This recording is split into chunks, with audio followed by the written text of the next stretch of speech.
स्वागतिस्ता उन्नानु। मोदी मोदी मोदी स्वागत है स्वागत है स्वागत है स्वागत है स्वागत है स्वागत है मोदी मोदी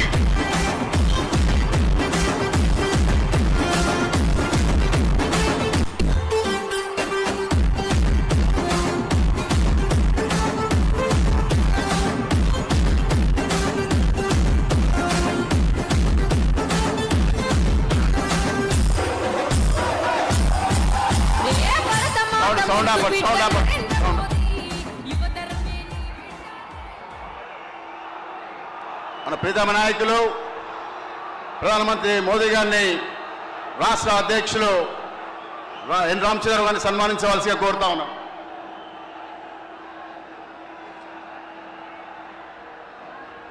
భారత్ మాతా కి భారత్ మాతా కి स्वागत है स्वागत है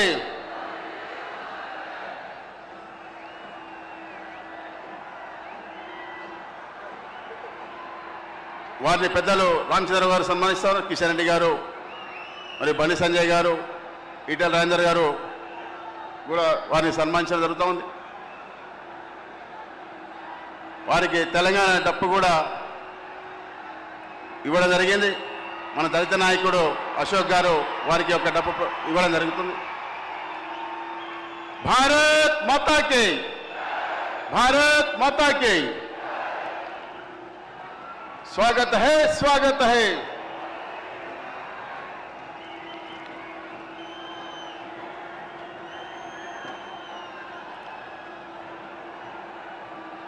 మోడీ గారి నాయకత్వం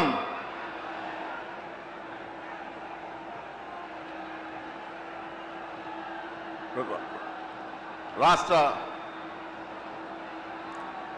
అధ్యక్షులు పెద్దలు ఎన్ రామచంద్రరావు గారిని మాట్లాడాల్సిగా కోరుతాను.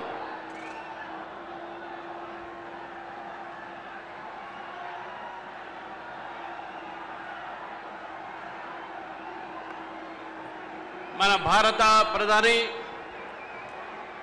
మనందరి యొక్క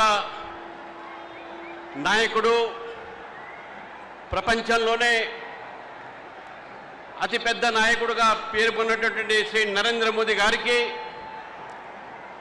శ్రీ కిషన్ రెడ్డి గారికి, బండి సంజయ్ గారికి, డాక్టర్ లక్ష్మణ్ గారికి, డాక్టర్ డికే అరుణ గారికి, ఈటల రాజేందర్ గారికి, మరి పార్లమెంటు సభ్యులకు, ఎమ్మెల్యేలకు, ఎమ్మెల్సీలకు, పత్రికా విలేకరులకు, మిత్రులకు, ఇక్కడ విచ్చేసినటువంటి లక్షలాది మంది తెలంగాణ భారతీయ జనతా పార్టీ కార్యకర్తలకు, నాయకులకు అందరికీ కూడా పేరు పేరున నమస్కరిస్తూ, ఎంతమంది అయితే ఈ ప్రాంగణంలో ఉన్నారో దీనికన్నా డబుల్ బయట ఉన్నారు అనే విషయాన్ని మనం గుర్తించాల్సిన అవసరం ఉన్నది. ఈ సభలో వచ్చేసినటువంటి యొక్క కార్యకర్తలుగానే తెలంగాణ ప్రజలు ఈరోజు నరేంద్ర మోదీ గారికి స్వాగతం పలకటానికి లక్షలాది మంది వచ్చినటువంటి యొక్క సందర్భంలో ఈ యొక్క ప్రాంగణంలో ఈ సభ రేపు రాబోయేది భారతీయ జనతా పార్టీ ప్రభుత్వం అనేటువంటి సంకేతం అనే విషయాన్ని మనం గుర్తుపెట్టుకోవాలి మిత్రులారా. ఈరోజు నరేంద్ర మోదీ గారు మొట్టమొదటిసారిగా మూడోసారి ప్రధానమంత్రి అయిన తర్వాత మన రాష్ట్రానికి రావటం, వారికి ఇంత పెద్ద ఘన స్వాగతం పలకటం అనేది నేను తెలంగాణ ప్రజలకు ధన్యవాదాలు తెలుపుతా ఉన్నాను.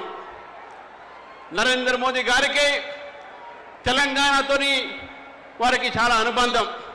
ఎందుకంటే నిజాం నుంచి మన హైదరాబాద్ స్టేట్ని ఆ రోజు మన స్వాతంత్రం పొంది భారతదేశంలో విలీనమైనటువంటి ఒక 17 సెప్టెంబర్, ఆ 17 సెప్టెంబరే నరేంద్ర మోదీ గారి యొక్క పుట్టినరోజు. కాబట్టి 17 September for Telangana is very much important because both our Prime Minister's birthday is also falling on the same day. కాబట్టి తెలంగాణ ప్రజల తరపు నుంచి వారికి నేను ప్రత్యేకమైన ధన్యవాదాలు తెలుపుతా ఉన్నాను. ఈరోజు అభివృద్ధి కార్యక్రమాల్లో 9,700 కోట్ల రూపాయలతో ఉన్నటువంటి ఒక ప్రాజెక్టులని రాష్ట్రానికి అదేవిధంగా దేశానికి అంకితం చేశారు. భారతీయ జనతా పార్టీ తెలంగాణ తరఫు నుంచే వారికి స్వాగతం పలుకుతూ రెండు విషయాలు మీ అందరికీ తెలియజేస్తా ఉన్నాను మిత్రులారా. ఈరోజు ఈ తెలంగాణలో మన ఒక పోరాటము జాతి వ్యతిరేకమైనటువంటి ఒక శక్తుల వ్యతిరేకంగా పోరాటం. భారతదేశంలో ఆనాడు నక్సలిజం ఆ రోజు భారతీయ జనతా పార్టీ కార్యకర్తల్ని ఏబీవీపీ కార్యకర్తలనేటువంటిగా హతం మార్చే విషయాలు మనకు తెలుసు. కానీ ఈరోజు భారతదేశం మొత్తం కూడా Naxalites Mukt Bharat, left wing Mukt భారత్గా ఈరోజు ఉందో దానికి ఘనత ఈరోజు నరేంద్ర మోదీ గారిది. కాబట్టి ఆ ఒక పోరాటాన్ని ఈరోజు మనం జాతీయ శక్తిగా దేశ వ్యతిరేక శక్తులతో మనం పోరాడుతూ ఉన్నాం. దేశాన్ని దక్షిణాదిగా ఉత్తరాదిగా విభజించేటటువంటి రాజకీయ పార్టీలతో మనం పోరాడుతూ ఉన్నాం. కుటుంబ ఒక పరిపాలనతో ఈ రాష్ట్రాన్ని దోచుకున్నటువంటి శక్తులతో మనం పోరాడుతూ ఉన్నాం. అనేక విషయాలు మన పెద్దలు చెప్పారు కాబట్టి ఆ విషయంలో నేను పోకుండా మనందరం కూడా నరేంద్ర మోదీ గారి యొక్క సంభాషణని వినాలని, వారి యొక్క సందేశాన్ని మనం వినాలని, తెలంగాణ ప్రజలను వినాలని చెప్పి ఎదురు చూస్తున్నాం. కాబట్టి వారికి మరొకసారి నా తరఫున, భారతీయ జనతా పార్టీ తరఫున, తెలంగాణ కార్యకర్తల తరఫున, తెలంగాణ ప్రజల తరఫున